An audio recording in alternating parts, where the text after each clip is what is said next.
I chose to step back from my marriage, but my husband discovered my plan. The sharp scent of overcooked coffee filled the air the morning I stumbled upon her diary. It wasn't meant to unfold like this. I wasn't prying, not initially.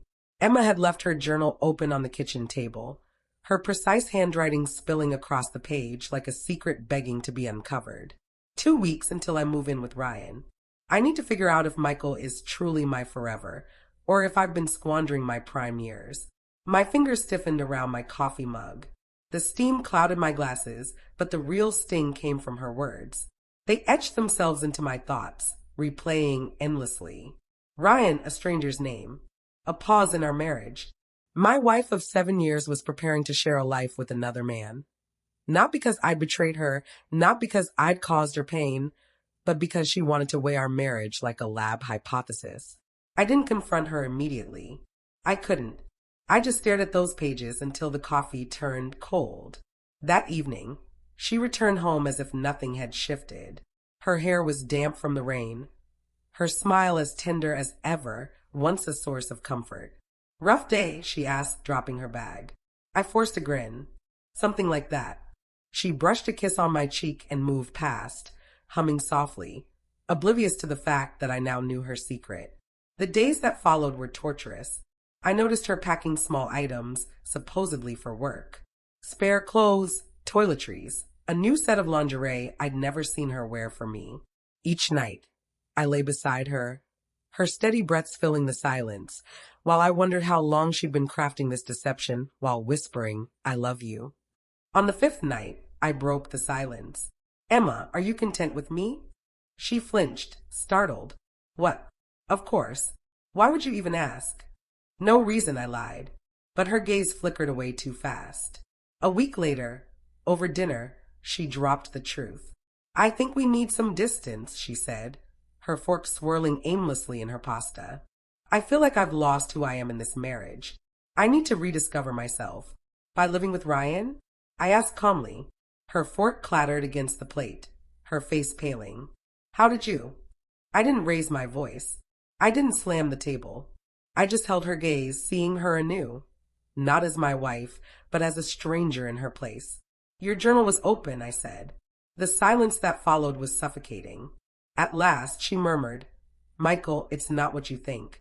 I just need to know if we're truly meant for each other. Ryan, he's just someone I can talk to." I scoffed. "Talk to? You were going to live with him." Tears brimmed in her eyes. "Only for a short time. I wasn't going to sleep with him." A bitter laugh escaped me, sharp and fractured. "Do you hear yourself?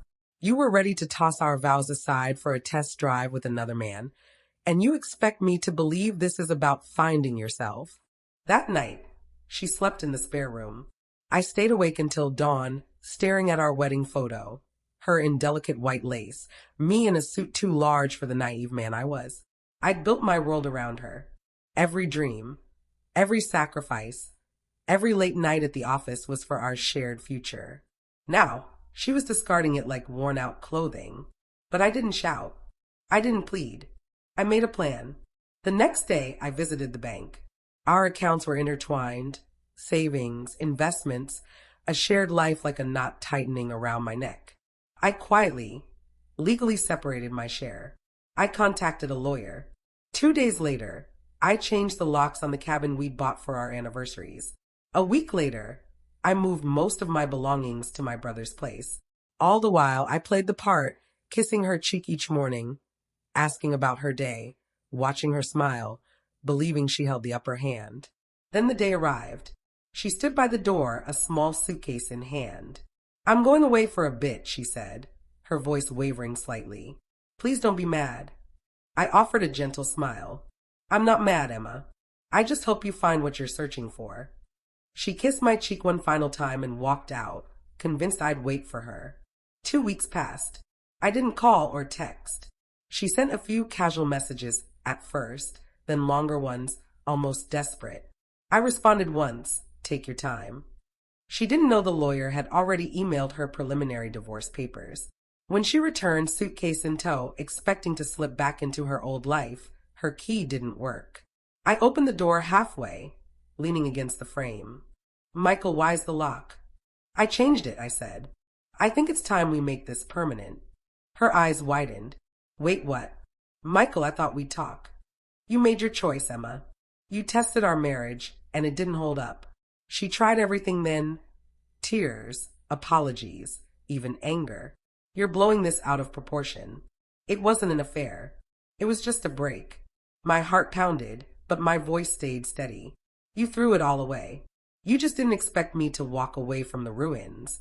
The divorce was quiet, clinical. No shouting, no broken dishes. I had her journal, her text to Ryan. Proof that she left, not me. She lost the house. I kept most of the savings. Ryan vanished the moment she told him about the fallout. She ended up in a small one-bedroom across town, working late shifts to cover debts she never expected to face alone. Months later, I saw her at the grocery store.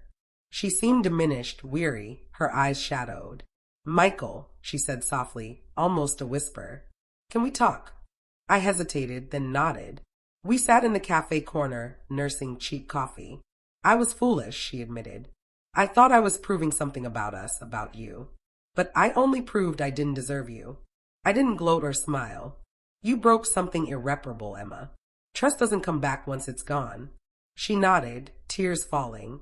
I left the cafe without a backward glance. For a long time, her memory haunted me. Her laughter in the kitchen, her quiet humming at night. Betrayal clings like smoke after a blaze. But eventually, the air clears. I rebuilt my life, piece by piece, on my own terms. New friends, new habits, and maybe one day, someone new who won't need to test my value to see it. Love isn't a hypothesis to be tested. It's a decision, one she chose to abandon. Sometimes, the deepest betrayal isn't in their leaving.